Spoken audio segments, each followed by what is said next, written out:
عاملين ايه؟ الساعة 8 الصبح يبقى يلا جيرلز توك.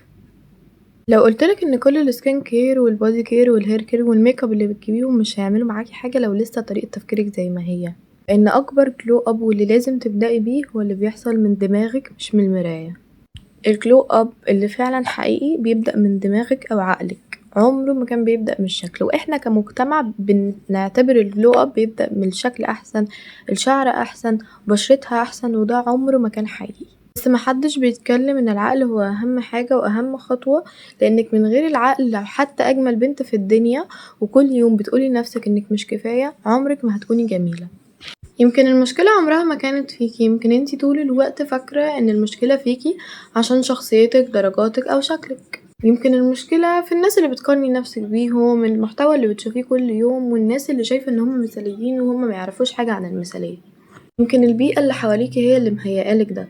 بس عايزة اقولك حاجة ونصيحة من اخت، ممكن ده يكون بسبب بس ان انتي كل ما تحسي انك قليلة بتقولي انك قليلة قدام المراية، وانتي مش كده، انتي بتقارني نفسك بناس مش انتي مش هما وهما مش انتي. عايزة اقولك حاجة في النص، شايفة الصورة دي اللي احنا دلوقتي بنتعلم منها. المرة الجاية هنتكلم عن الشعر، ودي الصورة اللي هنبدأ بيها، وكل مرة هنعمل علامة صح لحد ما نكتمل ونبقى عملنا جلو اب. تمام كده؟ المهم ازاي تبطلي تقارني نفسك بالناس. بصي، انتي مش هما زي ما قلنا قبل كده، بس عايزه اقولك حاجه، انتي بتقارني نفسك بواحده انتي مشفتهاش قبل كده، ما تعرفهاش اصلا. ده لو بتقارني نفسك باليوتيوب والتيك توك والسوشيال ميديا عامه. لكن لو بتقارني نفسك بناس معاكي، ناس فعلا معاكي وانتي بتخرجي معاهم وكده، فانتي مهما كان الناس دول قريبين منك، انتي عمرك ما هتعرفي ظروفهم وبيعيشوا في ايه جوا بيتهم، اذا كان حاجات غيرك، حاجات زيك. مش كل الناس، مش اي حاجة ان اي حد يقولها يبقى حقيقية. طبيعي جدا ان يبقى حد عايز يبقى كده فيقول اي حاجة ممكن ما تبقاش صح، او ممكن تبقى مجرد حد بيقول حاجة بيتمنظر عليكي بيها من الاخر. فمش لازم كل كلام الناس يبقى حقيقي. واحنا دلوقتي بنبني شخصيتنا، الجلو اب، بنعمل جلو اب على اساس شخصيتنا احسن، احنا بنخليها احسن نسخة منها، مش بنقلد حد بقى شخصيته كويسة. الله اعلم عمل الجلو اب بتاع المايند سيت ولا لا، لان ده اهم حاجة زي ما قلتلك، لان شكلك مش في المراية هو اللي هيحدد انت عملتي جلو اب ولا لا، دماغك وعقلك هما اللي هيحددوا جلو اب ولا لا. تعالوا بقى ندخل في موضوع تاني عشان ما نفضلش نهري ونتكلم في نفس الكلام وفي نفس الموضوع. ازاي تبني شخصيتك؟ ابني شخصيتك دي اسهل حاجة ممكن تتخيليها. اعملي فيديوهات، حتى لو ما بتنزليش اعملي فيديوهات اتكلمي فيها مع اللي قدامك.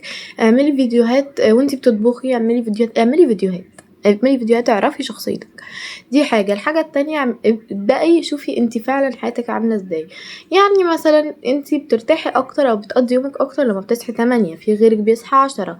حاولي تصحي بدري، بس بالبدري بتاعك انتي، مش بدري بتاع حد تاني عشان هو بيصحى في الوقت ده. شوفي جسمك محتاج ايه واصحي في الوقت ده. اشربي مية كتير، ذاكري، حسي، شوفي انتي فعلا جسمك محتاج ايه، انتي تقدري على ايه. حسي ان انتي خلاص انتي مش البنت بقى اللي هي بتنزل على تيك توك اللي هي الفاشله، اللي هو يا جماعه انا يعني سوري بجد على الكلمه، زنقه الكلاب والحاجات دي.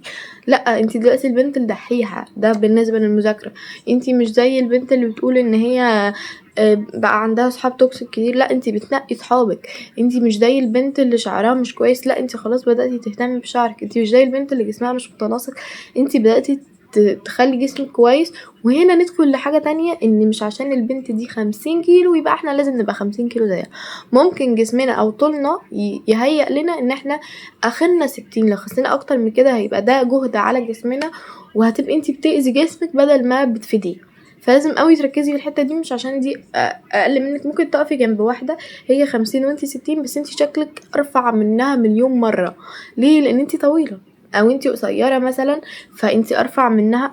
في حاجات كتير قوي ممكن تكون بتحدد وزنك. مش لازم عشان دي رفيعة يبقى انا ابقى نفس وزنها، لا خالص، دي ممكن تبقي وزنها اعلى منها، بس بالعكس انتي بتباني ارفع منها لان ده جسمك. تمام، ده جسمك. اهم حاجة عشان تبدأي جلو اب، بطلي تستني الاحساس. ما تستنيش انك يجيلك حماس عشان تبدأي. البداية بتيجي بالطاقة قبل الحماس. لازم تحسي ان انتي خلاص بقى انا هبدأ جلو اب دلوقتي، مش من يوم السبت ولا من بكرة، دلوقتي تقولي في نص اليوم كده، اقولك في نص اليوم كده، مش لازم يبقى من اول اليوم وكملي لتاني يوم. لكن لو قلتي من بكرة من بعد، صدقيني عمرك ما هتبدأي، لان مش هيجيلك الحماس الا لما يجيلك الطاقة. طيب ليه الانضباط اهم من الحماس؟ لان الحماس بيجيلك يوم وبيسيبك اسبوع، لكن الانضباط بيزورك على طول، مش هيسيبك ولا يوم. فعشان كده مش بقولك ما تفضلي تعبانه طول الاسبوع وروتين. انتي ممكن اصلا تبقي بنت مثاليه وعامله جلو اب من غير روتين. مفيش حاجه اسمها روتين زي ما قلتلك، عشان كده بنبدا بالمايند سيت، مش بان احنا بنعمل وخلاص. فعشان كده لو انضبطتي وبقيتي فعلا ماشيه على الروتين انتي حددتيه لنفسك، وفعلا خلاص عندك يوم راحه انتي عارفاه، وبرده بتبقي في بنت عامله جلو اب عادي ومش مستنية ان الحماس يجيلك، لا بالعكس انتي مستنية بس ان انتي يجيلك اليوم راح عشان ترتاحي، لكن انتي ماشية ومكملة. لكن لو اعتمدتي على الحماس فانتي هتبدأي كتير قوي، وعمرك ما هتنتهي من ان انتي تمشي في مشوار الجلو اب. عايزه اقولك ان انتي كل ما تمشي في مشوار الجلو اب، كل ما تعملي جلو اب وتمشي في مشوار الجلو اب تاني، انتي بتبقي نسخه احسن منك. خدي بالك اهم حاجه المايند سيت، وصحابك وطريقه ردك على صحابك، وحدودك ما بينك وما بين صحابك، ومين يكلمك ازاي ومين ما يكلمكيش ازاي. اي صاحبه عندك ممنوع تكلمك بطريقه اللي هو انت ايه وهي ايه، لا لا لا لا، انت زيها ويمكن احسن منها كمان، طالما انت بجد بادئه وعارفه انت بتعملي ايه. ما تخليش حد يسخر منك ولا حد يقلل منك لمجرد ان هي صاحبتك، بالذات لو معرفه مش صاحبه، وفي فرق ما بين الاتنين جدا. المهم انك لو اعتمدتي على الانضباط هتكملي، ولو اعتمدتي على الحماس هتبدأي كتير. ازاي بقى تبقي النسخة اللي عايزة تبقيها؟ مش ان انتي تصحي تسألي البنت اللي عايزة ابقى زيها دي بتاكل ايه، بتشرب ايه، بتصحى امتى، لا لا خالص. انتي بتصحي بتشوفي، بتاخدي فكرة ان البنت المثالية بتبقى ازاي وبتبنيها على حياتك انتي. يعني مثلا دي بتاكل اكل صحي الساعة 5، لا انا بتغدى اصلا الساعة 3، خلاص انا هاكل اكل صحي بس الساعة 3. والاكل الصحي برضه بيفرق بالنسبه لك، انت غيرها.